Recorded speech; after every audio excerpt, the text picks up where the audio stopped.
Hello दोस्तों, मैं रवि रंजन अपने संस्थान के यूट्यूब चैनल पढ़ाई घर घर घर नौकरी में आप सभी का स्वागत करते हैं। जैसा कि आप जानते हैं, पिछले क्लास में हम लोग राज्य व्यवस्था के एक महत्वपूर्ण टॉपिक संविधान सभा के कुछ महत्वपूर्ण एमसीक्यू को सोल्व किया था। आज फिर से एक महत्वपूर्ण जो है टॉपिक के साथ आज आ चुके हैं। आज का जो महत्वपूर्ण टॉपिक है राष्ट्रीय प्रतीक चिन्ह। आज के महत्वपूर्ण टॉपिक है राष्ट्रीय प्रतीक चिन्ह। तो देखेंगे इससे संबंधित जितने महत्वपूर्ण प्रश्न है आज हम लोग सॉल्व करेंगे। तो देखते हैं आज के पहला क्वेश्चन क्या कहता है। पहला प्रश्न पर आते हैं। देखेंगे पहला प्रश्न है अशोक स्तंभ। देखेंगे पहला प्रश्न है आज का, अशोक स्तंभ को राष्ट्रीय प्रतीक के रूप में कब अपनाया गया। भारत के राष्ट्रीय प्रतीक के रूप में अशोक स्तंभ को कब अपनाया गया। ऑप्शन है 26 जनवरी 1950, 22 जुलाई 1947, 24 जनवरी 1950, 26 नवंबर 1949। तो देखेंगे अशोक स्तंभ को 26 जनवरी 1950 को राष्ट्रीय प्रतीक के रूप में अपनाया गया। देखेंगे भारत के राष्ट्रीय प्रतीक के रूप में अशोक स्तंभ को अपनाया गया, जो कि सारनाथ स्थित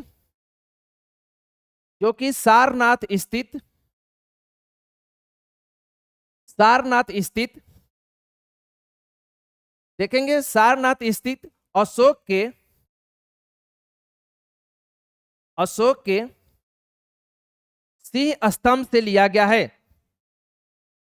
अशोक के सिंह स्तंभ से लिया गया है। इसे 26 जनवरी 1950 को अपनाया गया, जिसमें 4 सिंह हैं जो कि एक दूसरे की तरफ पीठ किए हुए खड़े दिखाई देते हैं, जिसमें 3 दिखाई पड़ते हैं, 1 दिखाई नहीं पड़ते हैं। देखेंगे ऑप्शन है 22 जुलाई 1947। 22 जुलाई 1947 को राष्ट्रीय ध्वज के रूप में तिरंगा को अपनाया गया। 22 जुलाई 1947 को ध्वज को अपनाया गया। अगला ऑप्शन कहता है 24 जनवरी 1950। देखेंगे 24 जनवरी 1950 को संविधान सभा की अंतिम बैठक हुई, जिस दिन संविधान के प्रारूप पर 284 सदस्यों ने हस्ताक्षर किया। संविधान की अंतिम बैठक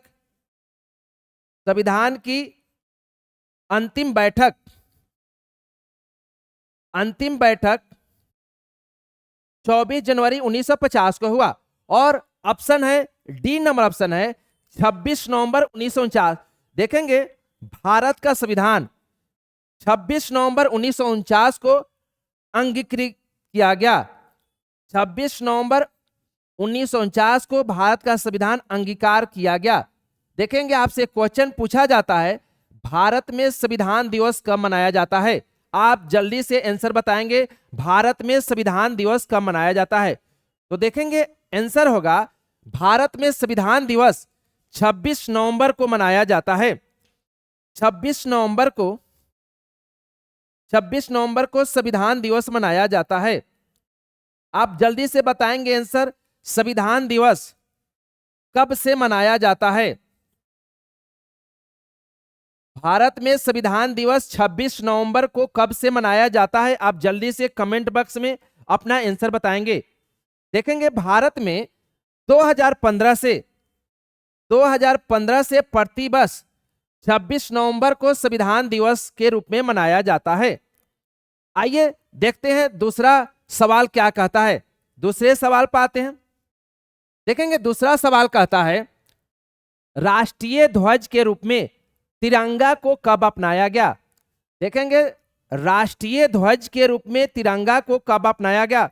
ऑप्शन आपके सामने है, आप भी जल्दी से कमेंट बॉक्स में आंसर देंगे। पहला ऑप्शन है 24 जनवरी 1950, 26 जनवरी 1950, 22 जुलाई 1947, 26 नवंबर 1949। तो देखेंगे 22 जुलाई 1947 को राष्ट्रीय ध्वज को तिरंगा के रूप में अपनाया गया। आप बताएंगे ध्वज समिति के अध्यक्ष कौन थे। ध्वज समिति के अध्यक्ष कौन थे।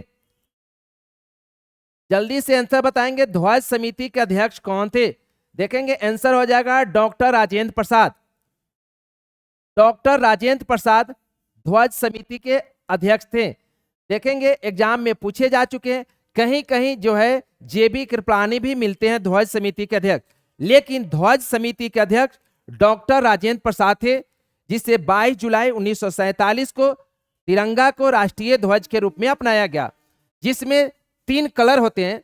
देखेंगे सबसे ऊपर जो होता है केसरिया, सबसे ऊपर केसरिया रंग होता है। देखेंगे मध्य पट्टी में सफेद होता है, मध्य पट्टी में सफेद होता है, और सबसे नीचे हरा रंग होता है। आप बताएंगे एग्जाम में पूछे जा चुके हैं, एग्जाम में पूछे जा चुके हैं केसरिया का अर्थ क्या होता है। केसरिया रंग जो हमारे राष्ट्रीय ध्वज में है, केसरिया किस चीज का प्रतीक है, किसको प्रतीक के रूप में देखा जाता है? तो देखेंगे केसरिया शौर्य और बलिदान का सूचक है, शौर्य और बलिदान, शौर्य और बलिदान का सूचक है। देखेंगे सफेद शांति, शांति और सच्चाई का सूचक है। और देखेंगे भारतीय ध्वज में सबसे नीचा है हरा, हरा शांति और खुशहाली,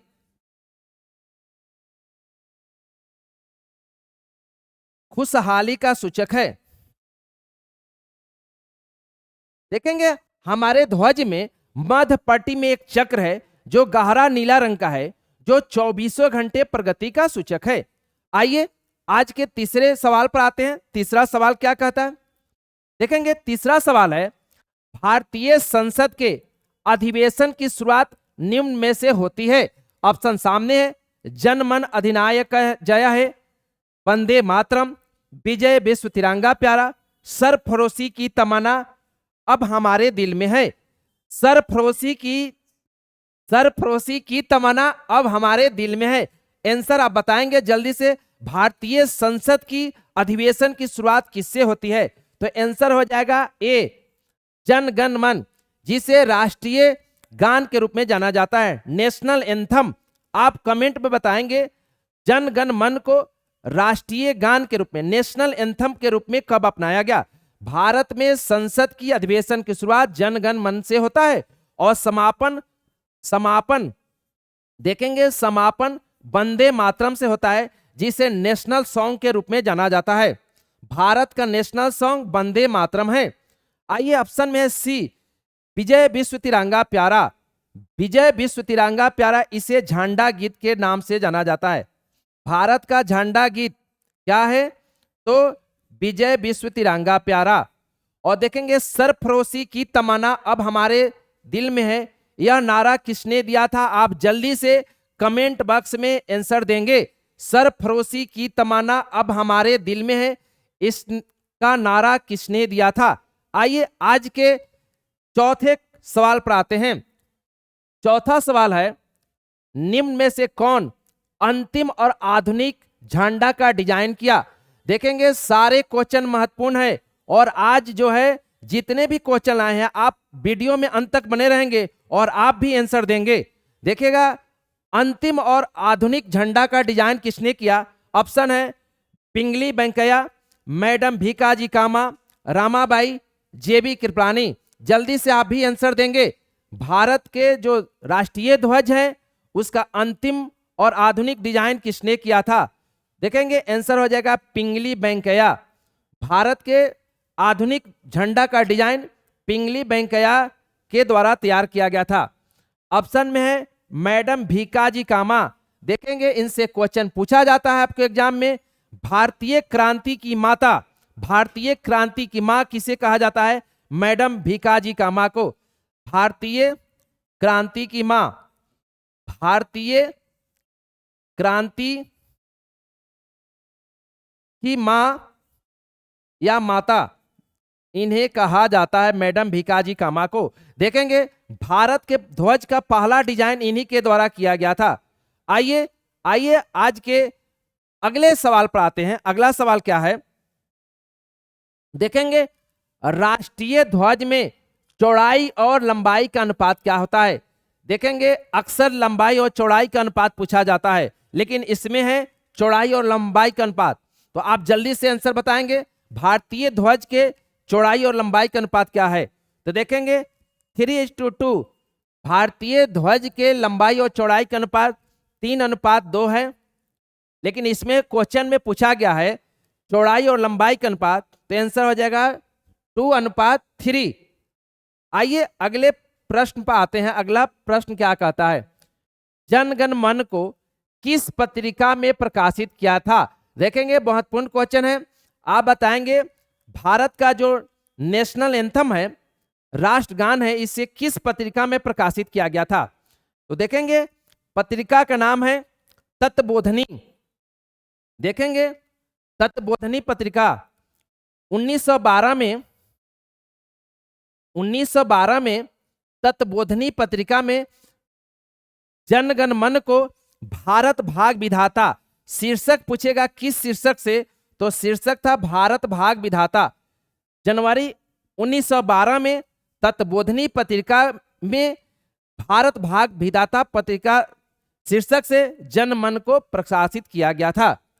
आइए अगले सवाल पर आते हैं। अगला सवाल क्या कहता है, देखेंगे भारत के राष्ट्रीय पुष्प का वैज्ञानिक नाम निम्न में से क्या करता है।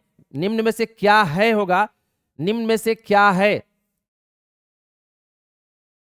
भारतीय राष्ट्रीय पुष्प का वैज्ञानिक नाम क्या है। आप भी जल्दी से बताएंगे, सब जानते हैं, आप लोग भी जानते हैं भारत का राष्ट्रीय पुष्प क्या है, कमल। भारत का राष्ट्रीय पुष्प कमल है, लेकिन यहां पर साइंटिफिक नेम, वैज्ञानिक नेम पूछा गया है। पिलियम लेसिफोलियम रोजा हाइब्रिडा तेजेस्ट स्पीसीज निलंबो न्यूसीफेरा गार्डन। देखेंगे आंसर हो जाएगा निलंबो न्यूसीफेरा गार्डन। भारतीय जो पुष्प है उसका साइंटिफिक नेम, वैज्ञानिक नेम निलंबो न्यूसीफेरा गार्डन है। देखेंगे अगले सवाल पर आते हैं। अगला सवाल है, राष्ट्रगान को the morning song of India के नाम से अंग्रेजी में अनुवाद किया था। देखेंगे राष्ट्रगान को अंग्रेजी में अनुवाद किसने किया था। तो देखेंगे रविंद्रनाथ टैगोर के द्वारा ही, रविंद्रनाथ टैगोर के द्वारा ही इसे अंग्रेजी में रूपांतरित किया गया था। The morning song of India. Answer क्या होगा 1919 में रविंद्रनाथ टैगोर के द्वारा ही राष्ट्रगान को the morning song of India के नाम से प्रकाशित किया गया था, परिवर्तित किया गया था। आपसे एग्जाम में पूछे जाएंगे राष्ट्रगान की रचना किसने किया था, तो रविंद्रनाथ टैगोर के द्वारा ही किया गया था। राष्ट्रगान को, जनगण मन को राष्ट्रगान के रूप में कब स्वीकार किया गया, तो 24 जनवरी 1950 को जनगण मन को राष्ट्रगान के रूप में स्वीकार किया गया। 24 जनवरी 1950 को जनगण को राष्ट्रगान के रूप में स्वीकार किया गया। आपसे एग्जाम में पूछे जाएंगे राष्ट्रगान को सबसे पहले कब गाया गया था, तो आंसर होगा 27 दिसंबर 1911 में कोलकाता अधिवेशन में सबसे पहले जब जॉर्ज पंचम और जॉर्ज मेरी की आगमन हुई थी, उस समय सबसे पहले उनके स्वागत गान में गाया गया था। आपसे ये भी क्वेश्चन पूछे जाएंगे राष्ट्रगान को गायन की अवधि क्या है, तो देखेंगे गायन की अवधि आप भी जल्दी से आंसर बताएंगे। राष्ट्रगान के गायन की अवधि कितना है, आंसर हो जाएगा 52 सेकेंड। लेकिन विशेष परिस्थितियों में राष्ट्रगान को कितने समय में गाया जाता है, तो देखेंगे, लिख लेंगे आप भी। राष्ट्रगान को विशेष परिस्थितियों में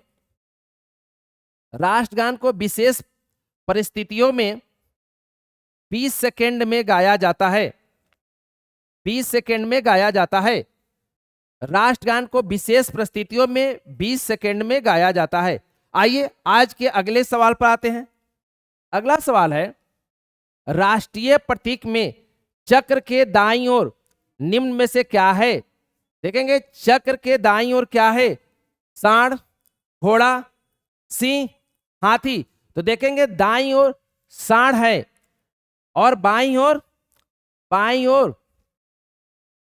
ओर घोड़ा है। देखेंगे बाईं ओर घोड़ा और दाईं ओर सांड है।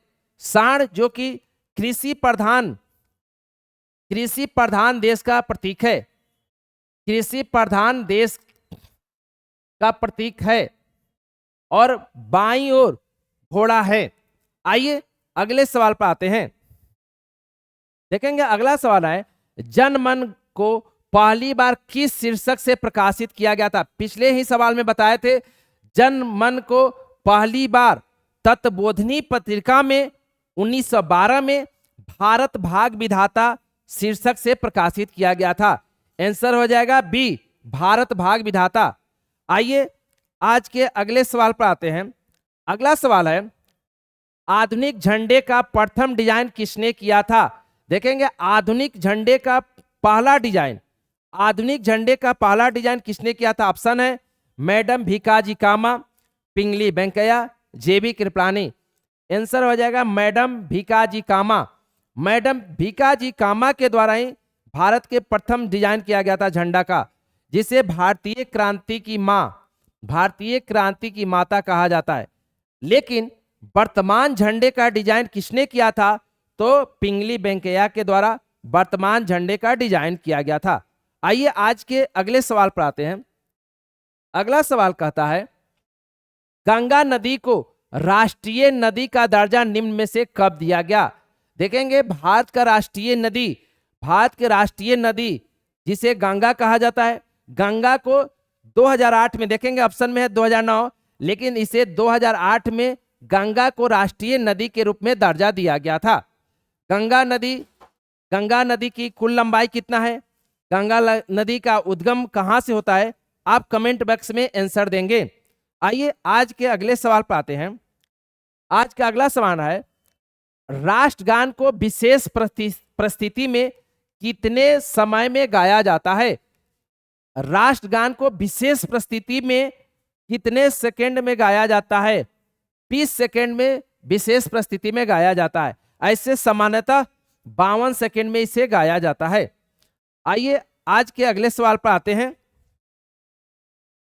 देखेंगे आज के अगला सवाल है, राष्ट्रीय प्रतीक के चक्र में बाईं ओर निम्न में से किसका चिन्ह है?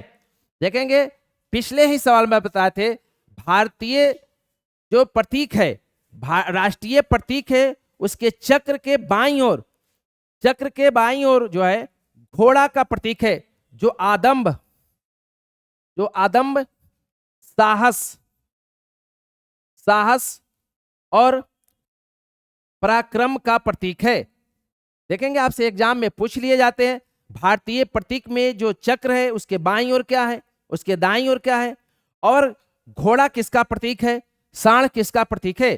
तो देखेंगे बाईं ओर घोड़ा है, जो आदम्ब साहस और पराक्रम का प्रतीक है। आइए आज के अगले सवाल पर और आज के अंतिम सवाल पर आते हैं।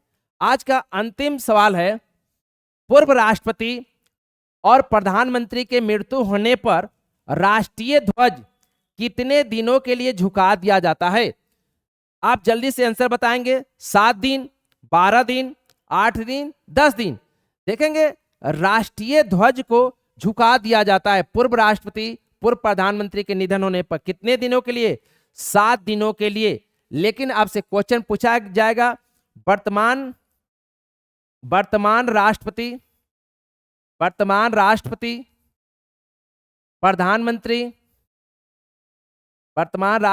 प्रधानमंत्री के निधन होने पर राष्ट्रीय ध्वज को कितने दिनों के लिए झुकाया जाएगा? तो आंसर हो जाएगा 12 दिन।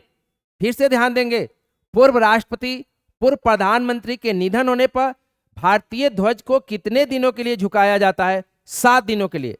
लेकिन वर्तमान राष्ट्रपति, प्रधानमंत्री के निधन होने पर ध्वज को कितने दिनों के लिए झुकाया जाता है? तो 12 दिनों के लिए। देखेंगे आपसे एक क्वेश्चन पूछा जाता है, ध्वज का झुका होना किसका प्रतीक है? जल्दी से बताएंगे, ध्वज का झुका होना किसका प्रतीक है? देखेंगे ध्वज का झुका होना शोक का प्रतीक है। आप बताएंगे ध्वज का उल्टा होना, उल्टा ध्वज किसका प्रतीक है? उल्टा ध्वज किसका प्रतीक है? जल्दी से आंसर बताएंगे। झुका हुआ ध्वज शोक का प्रतीक है। उल्टा ध्वज किसका प्रतीक है? देखेंगे, संकट, संकट और संकट और विपत्ति का सूचक है। उल्टा झंडा, उल्टा ध्वज विपत्ति और संकट का प्रतीक है। तो देखें, आज के जो राष्ट्रीय प्रतीक चिन्ह के फर्स्ट पार्ट में हम लोग महत्वपूर्ण 15 प्रश्न को सॉल्व किए। फिर से अगले पार्ट में हम लोग फिर महत्वपूर्ण 15 क्वेश्चन के साथ राष्ट्रीय प्रतीक चिन्ह के ही अगले पार्ट में आते हैं। तब तक के लिए आज इतना ही, ठीक है। Thank you.